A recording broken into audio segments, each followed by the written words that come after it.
All right, before we start talking about tight ends and quarterbacks, I demand an apology. Apology from who? What did I do?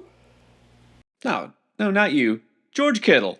I mean, come on. All this time, we're waiting. You come back. Like, you got to start George Kittle. You got to. Zero? Really? Zeros? Come on. You better make it up to us. I think he's going to make it up to us this week because I checked the calendar and I'm pretty sure it's National Tight End Day this week. All right. Well, there's probably going to be plenty of tight ends that go off in week 8, but we'll tell you who you should realistically put in your lineup and who you shouldn't, and the same thing goes for quarterbacks. Keep in mind, in week 8, we have 6 teams that will be off. The Lions, Cardinals, Seahawks, Raiders, Rams, and Jaguars. We do have some must-start players regardless of matchup at quarterback. Jalen Hurts, Pat Mahomes, Josh Allen, and Lamar Jackson. At tight end, Tyler Warren and Jake Ferguson.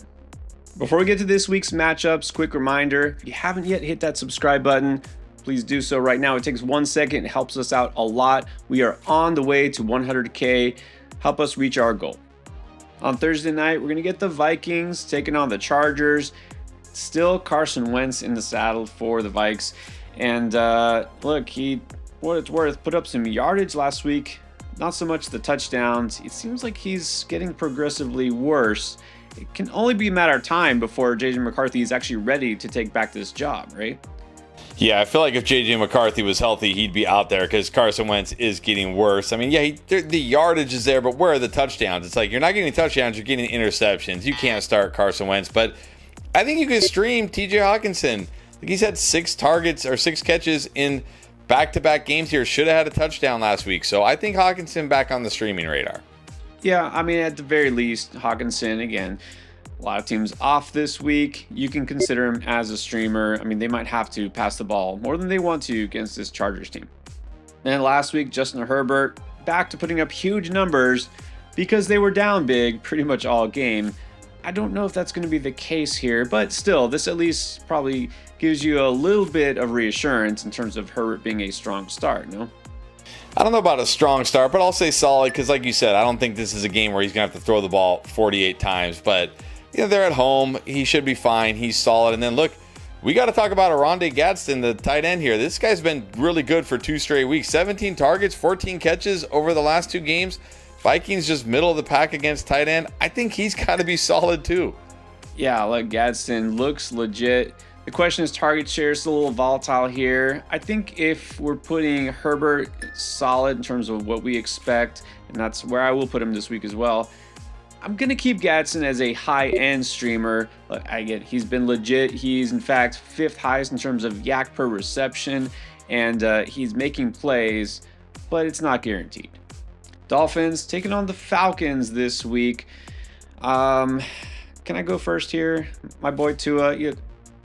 I love Tua. He's a good guy. I got his jersey, and I don't have him anywhere in fantasy, and I don't want him anywhere in fantasy. I can't do it. 3 interceptions in back-to-back weeks. No. Done. Yeah, can't do it here. There's no way you can have Tua in any lineup. And in case you missed it last week, Darren Waller, pec injury. He's not even an option for you this week. What about the Falcons? Is Michael Penix Jr. an option for you at quarterback? And then Kyle Pitts did a little something last week. This is the Dolphins defense, after all. It is the Dolphins defense, but I liked Kyle Pitts last week because no Fred Warner, and we saw, I think the 49ers are going to be a defense we want to start tight ends against now, but what's really the upside here for Kyle Pitts? And my real worry here is they're just going to run the ball relentlessly with Bijan Robinson and hardly throw the football here. So Kyle Pitts, just a streamer this week. And Michael Penix Jr., barely even super flex. Well, yeah, Pitts was more involved last week because Niners decided they were going to try to take Drake London out of the equation. Hey, give him credit. It worked.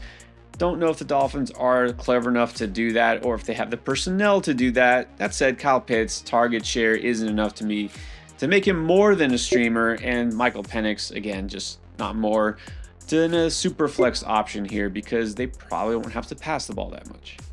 And don't forget, if you haven't tried Underdog Fantasy yet, this is the time to do it. Sign up as a new customer and use code ENDGAME in the promo code section when you check out. You'll get up to $1,000 in bonus cash for your first deposit and a free pick this week. You get a gimme pick, and you take the higher on that, combine it with any other pick you like, and as soon as you play $5 towards any pick, you get another extra $100 in bonus funds added to your account. And of course, it is still Boostober. Get profit boost till the end of the month, so this is the best time to try Underdog if you haven't yet. Bears at the Ravens. Thankfully, we're getting Lamar back. You got Lamar Jackson, you just start him, don't ask. And then as far as the Bears side here, gotta wonder whether Caleb Williams is going to deliver for us on the fantasy front, because they have all of a sudden become a run-first team. Yeah, so all that, the Saints, 2 touchdowns every quarterback this year, and then Caleb Williams can't throw a single touchdown this week. That was kind of aggravating. But look, I do worry that the Ravens, maybe the defense will get healthy here coming out of the bye, but I still think this is a good spot for Caleb. I'm going to say solid. I don't think they're just going to be able to run wild all over the Ravens. And then I will say, look, Colston Loveland, Cole Kmet left that game. He actually ran a lot of routes last week, but still too soon here. I think I've been saying in all our start sit videos here, don't feel like this is going to be the shootout some people think. Like, these are 2 subpar defenses. I mean, the Ravens have been one of the worst, right? It's not that I think they'll be significantly better on defense just because they had a week off, but this is just a situation where you got 2 teams that are run heavy now. The Bears are. They want to run the ball first and foremost, but also not a fast pace of play. The Ravens are second lowest in terms of plays per game. The Bears are just middle of the pack, 14th. I just don't see a shootout here, so Caleb Williams is just a streamer for me, and only because he gives you some sort of a floor because of his rushing upside. Colston Loveland finally did a little something last week. It is not enough for me to think about him. And then for Baltimore, Lamar, you start him. What about the tight ends here? Yeah, I know Lamar's back. That should help, but Mark Andrews, this feels like a guy that needs to score a touchdown. He could, though, so he's got to at least be a streamer. Isaiah Likely, no thank you. Same here.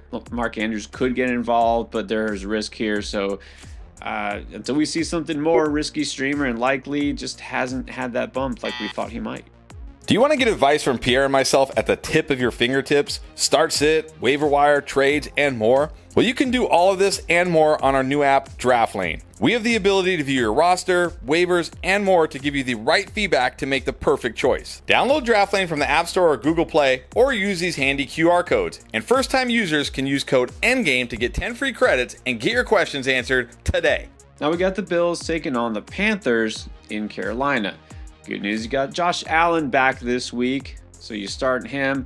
And Dalton Kincaid, after missing the previous game, he is back. How good do you feel about him against this Panthers defense? You got to feel pretty good. I mean, despite the fact that they shut down Mason Taylor, and I air quote shut down because I think it was more Justin Fields than the Panthers defense, this is still not a great defense against tight ends. Dalton Kincaid's been great, so I think Dalton Kincaid, high-end solid start this week. And I'm going to go even higher. I'm going to say he's a strong start. Again, this Panthers defense gives it up to tight ends. Kincaid will be heavily involved. He's been one of the better fantasy tight ends out there, so he just keeps it going here. Then for Carolina, Bryce Young, high ankle sprain, out this week and probably longer. So welcome back, Andy Dalton. You get to face the Buffalo Bills. Yeah, you get to face the Buffalo Bills. You don't get to face them in any of my fantasy lineups, though. Nope, not doing it. Oh, no. And I know the whole garbage time, and sure, maybe, but no thanks. All right, now let's talk Jets at Bengals. Last week was the Icy Hot Bowl. This is like the Ben Gable. Got the veteran Tyrod Taylor going against his elder Joe Flacco. That's right. Tyrod Taylor is back behind center because they've had enough of Justin Fields for now. So, look, this Jets offense is just completely dysfunctional. Does the Bengals defense fix that for either Taylor or, Taylor at tight end? Yeah, I don't know if the Bengals defense can completely fix it, but I actually feel okay about Tyrod Taylor this week. In Superflex, it's risky, but if you need him, it is the Bengals here. I think you can start him. And look, again, I know Mason Taylor disappointed last week, but you look at it, okay, he had 3 catches for 31 yards, but that was all with Tyrod Taylor. It's better this week. It's the Bengals. They're horrible against tight ends. I got to give them another shot. I'm going to say solid. Yeah, I know it almost feels like we're just banging our head against the wall here, going back to the well. This is the Mason Taylor week. Look, the the Panthers have a bad defense versus tight ends, right? They're second worst. The Bengals are by far the worst, and this is just like an annual ritual. Pat Freiermuth, that's right. Remember Pat Freiermuth? Well, you forgot about him until he played the Bengals. 110 yards and 2 touchdowns. Don't tell me Mason Taylor can't do something. I do feel better about him with Tyrod Taylor, the veteran there.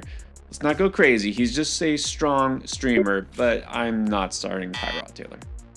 And now in Cincinnati, old man Flacco. I mean, he just looks like the second coming of Joe Burrow again, doesn't he? All right, now realistically though, Joe Flacco, you've got to at least be able to consider him with the weapons he's got, and he's facing the Jets.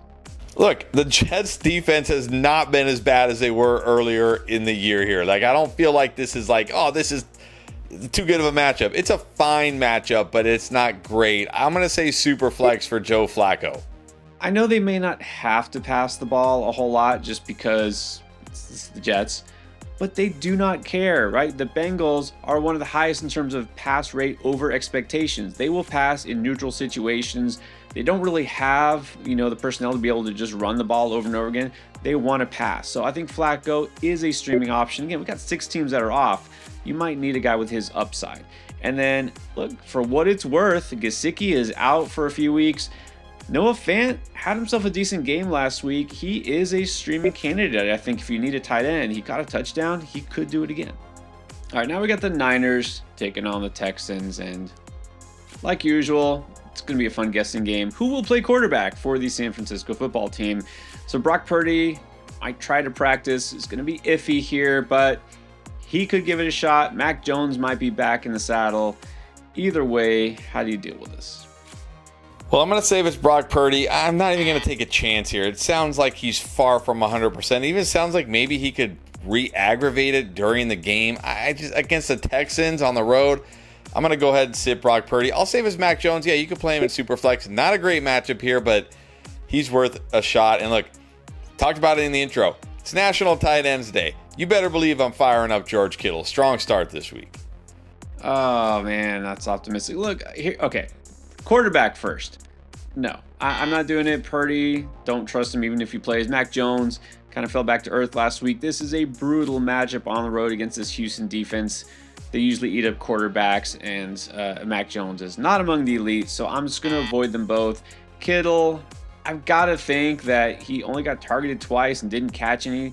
He's probably not a full go, and again, with this matchup, I can't put him lower than solid because, among tight ends, it's still George Kittle, but I don't feel like it's a big week for him.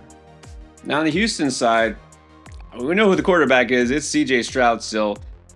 I'm pretty sure I don't want him on my fantasy team. Well, look, if there's someone who still might be viable here, it's Dalton Schultz. I mean, not only the leading receiver on Monday Night Football, but if Nico Collins is out, that's got to be good for him. Exactly. I think if Nico's out, I'm going to move Schultz into the solid start tier. Remember, 49ers missing Fred Warner. Kyle Pitts just had a good game against them. They're going to struggle against the tight end. But I think even if Nico plays, Schultz still a good streaming option, maybe even borderline solid here. And CJ Stroud, I'm with you. No chance, nowhere. No, and normally the 49ers are a team that you want to avoid tight ends. I mean, that was one of these defenses that would lock down the position, but things have changed. And I mean, if the target share is there like it was in week 7, yeah, he's got to be one of your better solid options. CJ Stroud, we were already going to say sit anyways, and then we saw Nico go out. I mean, even if he plays, no, I'm going to pass. This week, the Browns taking on the Patriots in Foxborough. So that passing game of Cleveland still has Dylan Gabriel at quarterback. And then, of course, we got Harold Fannin and possibly David Njoku if he returns from his knee injury. Any interest here? Well, not in Dylan Gabriel. I mean, the only thing I can say good about Dylan Gabriel is he's not throwing interceptions, but he's also not throwing for yards or touchdowns, so who cares? Sitting this guy. Look, I like Harold Fannin again. I know he didn't come through last week, but he ran all but 3 routes, led the team with a 28% target share. The problem is your Dolphins couldn't even put up enough of a fight to force the Browns to even have to throw the football. That's not going to be the case with the Patriots. The Patriots are going to put up a fight. The Browns are going to have to throw the ball more. I still think Harold Fannin will be solid. And I'll say if Njoku comes back, he's at least streamable. Yeah, look, as far as Gabriel, I mean, he takes the term game manager to the extreme. And there's no rushing upside. There's no upside here. Just forget it. As far as the tight ends, you're right. I mean, they really just didn't need to pass much last week. Not great conditions. I do think, though, again, Gabriel's limitations are affecting Fannin. I don't know if they'll have to pass the ball a ton in this game. So, high-end streamer, but don't want to go overboard like last week. And then Njoku, again, if he plays, it's just that nightmare scenario. They eat into each other's targets. So, also just a streamer. Now, on the New England side, it's a different story. Like, the Browns have a good defense, but more so against the run than the pass. Like, Drake May, if you got him, do you even question it at this point? I don't think so. You got Drake May, you just fire up Drake May. I don't care what the matchup is. He's got to be a strong start here. And then I'll say Hunter Henry. Yeah, well, that was fun like the first few weeks. But he still always does have a chance to score, so you could stream him, but I don't love him this week. Yeah, just when we start to forget about him and it's all about Diggs and booting the receivers, you know what McDaniels will do. But look, risky streamer, that's all he is. Drake May is almost set and forget. Now let's talk Giants at Eagles. This is the rematch that, well, I guess we've all been waiting for. I don't know who's waiting for the Eagles, waiting for revenge, possibly. Okay, so look, Jalen Hurts hasn't been amazing. You still start him and you don't worry about it. I'm not going to go that far with Jackson Dart, but honestly, if you're looking for a quarterback, if you need help this week and he's on the waiver wire, is there a better option? I don't think so. I'll say the only one thing that maybe gives me a little pause here is he did, kind of get that ankle kind of got rolled up on late in the game. I mean, that could affect his running, but man, how do you not start this guy? He just doesn't care, right? He's exactly what we want for fantasy. He's the opposite of Dylan Gabriel. He doesn't care. He'll chuck it. He'll throw interceptions when he should be playing it safe. He'll run into a wall of defenders. Just does not care. Got to be solid here. And then, look, Theo Johnson. I know we're going to get questions about Theo Johnson, but he caught a long touchdown off a deflected pass that was intended for Wan'Dale Robinson. Not starting Theo Johnson. Well, I mean, yeah, that was a very fluky play, but that's not his first touchdown. In fact, only 2 tight ends have more touchdowns on the season than Theo Johnson, which is a little crazy. He's still mostly touchdown dependent, but he is a streaming option. I mean, he's put up as many points or more than Hunter Henry these days.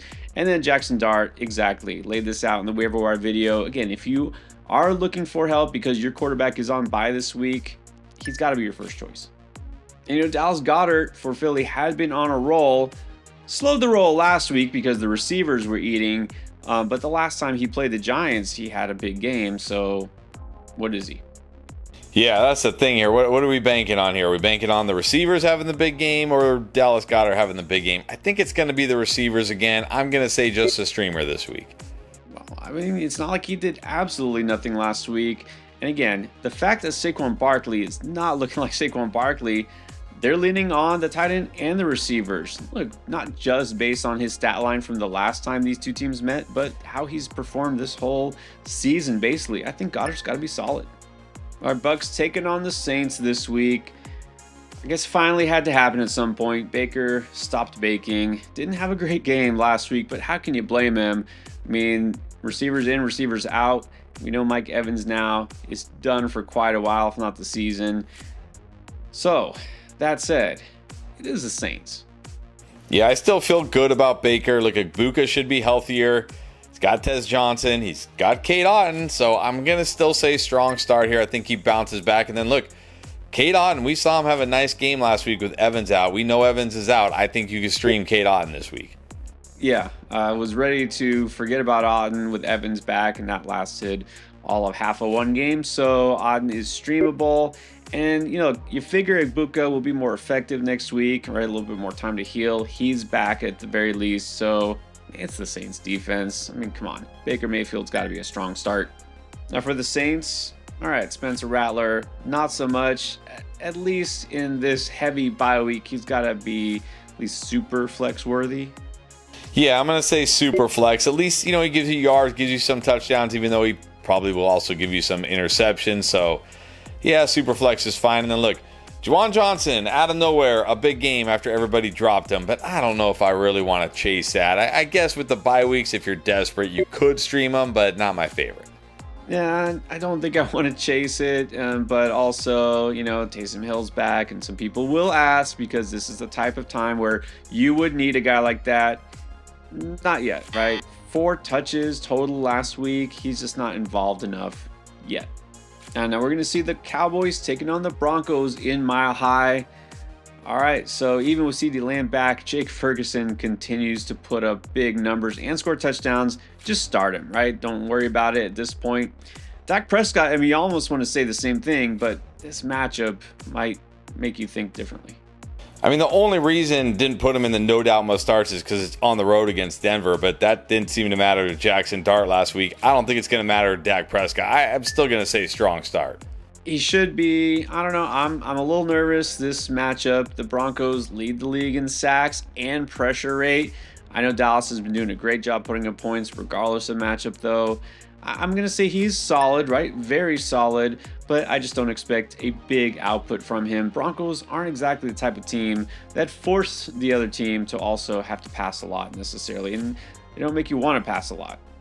Now, on the other side, look, Bo Nix looked dead in the water until the fourth quarter of the last game, and then he wound up putting up a big game because he ran into touchdowns. I mean, now he gets the Cowboys defense, so how high are we on him? Well, you got to feel pretty good, but at the same time, you've got to be terrified. Like, I'm going to say solid start this week, but I know if you got him in your lineup, you're terrified. Because, yeah, sure, he was the highest scoring quarterback last week somehow, but it was literally all the fourth quarter. He looked like a total bust for 3 quarters. But he's at home. It's the Cowboys. It's frightening. It's risky, but I'm going to stay solid. And then I'll say you can stream Evan Ingram. Look, he's had 6 or more targets in 4 straight games. He doesn't have the highest ceiling, but he gives you a decent floor. Yeah, I mean, what he gives you is exactly the same. 2 weeks in a row, Evan Ingram has had 5 catches, 42 yards, no touchdowns. Look, that'll get you by a tight end, so he's streamable. This is the type of game that could play into Nix's favor. When the Broncos forced to go pass heavy, it usually works out. So that said, I'm not getting carried away. Bo Nix is somewhat risky, but solid. Titans and Colts. This is another rematch from a previous game in this season. Tyler Warren, at this point, set and forget. Titans players, Cam Ward, Chigakonkwo, Gunnar Helm, etc. Probably not. Definitely not set and forget. Definitely not even starting here. I mean, what is the upside for these guys? Not to mention, you mentioned Gunnar Helm. He actually got more targets than Chig last week. Thought Chig could be a good start. Nope, not quite. Sitting these guys. Yeah, more like just forget. Look, Cam Ward, for his part, with what he's got to work with, looked a little bit better, but, I mean, come on. You can't consider any of these guys. Should definitely consider Daniel Jones facing the Titans, but then again, when these teams met earlier in the season, it wasn't one of his best games.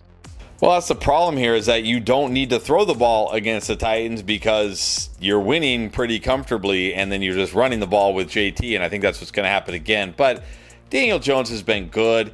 He never really hurts you, right? You never really regret starting Daniel Jones, so I think he's solid. Right, solid because of the floor. Again, last time he had 228 yards, 1 touchdown, didn't run in a touchdown. He could do better, but at the same time, don't expect a big ceiling. All right, on Sunday night, it's going to be the Packers at the Steelers. Look, this steel curtain looks nothing like it has in the past. So you got Jordan Love, who's playing pretty well. You got Tucker Kraft, who's going really well. But is there enough upside here? Well, that's the thing. You look at the Steelers, they're bad against everything, right? They can't tackle, they can't stop anything. And Jordan Love's been good in real life, but for fantasy, he's just kind of been okay because we know what's going to happen when they get near the goal line. They're just going to give it to Josh Jacobs for the touchdowns here. So I'm going to say Jordan Love. He's kind of like a lesser Daniel Jones. He's not going to kill you. He's going to be fine, but he probably doesn't have huge upside. So low-end, solid, borderline streamer here, but look, Tucker Kraft, I think you got to feel good about Tucker Kraft. We just saw Noah Fant have a great game against this defense. He's got to be a strong start. Well, for Love, I think just a streamer and really not one I'm very excited about either.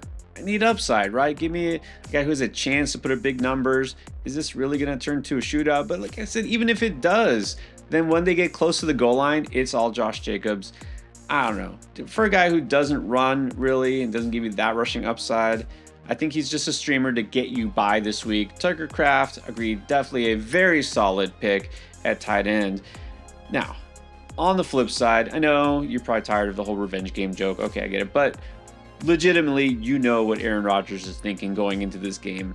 against the Packers, right? This is one of those games he's had circled on his calendar for months. Yeah, you got to think he's motivated. He's going to want to play well. But that being said, the Packers defense, much better than the Bengals defense he faced last week. So I'm just going to say super flex here. And look, I think you can stream both Jonnu Smith and Pat Freiermuth this week. The Packers, kind of under the radar here, have been horrendous against tight ends. Not quite as bad as the Bengals, but pretty close. So I think you can fire these guys up as streamers again.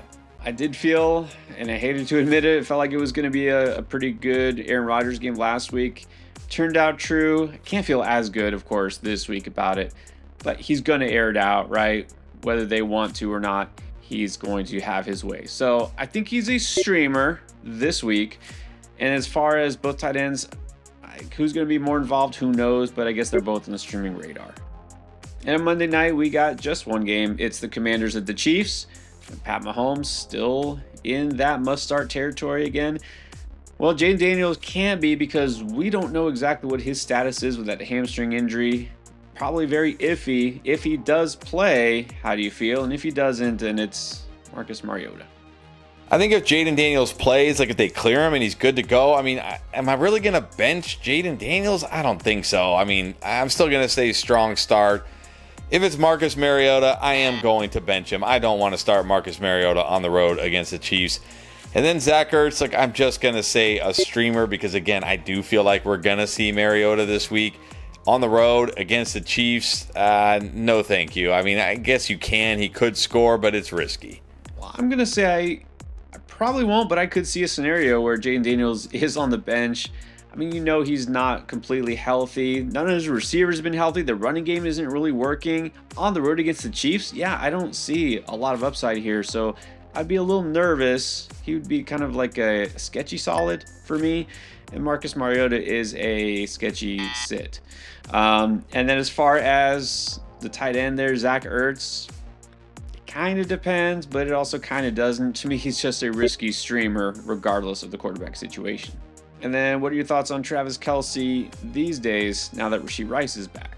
Yeah, you can't feel good. We saw 3 targets last week. This was the worry, right? Like, oh, all these healthy wide receivers, where does that leave Travis Kelce? Look, he still is a part of the offense. He still could score a touchdown, but can't be more than a streamer now.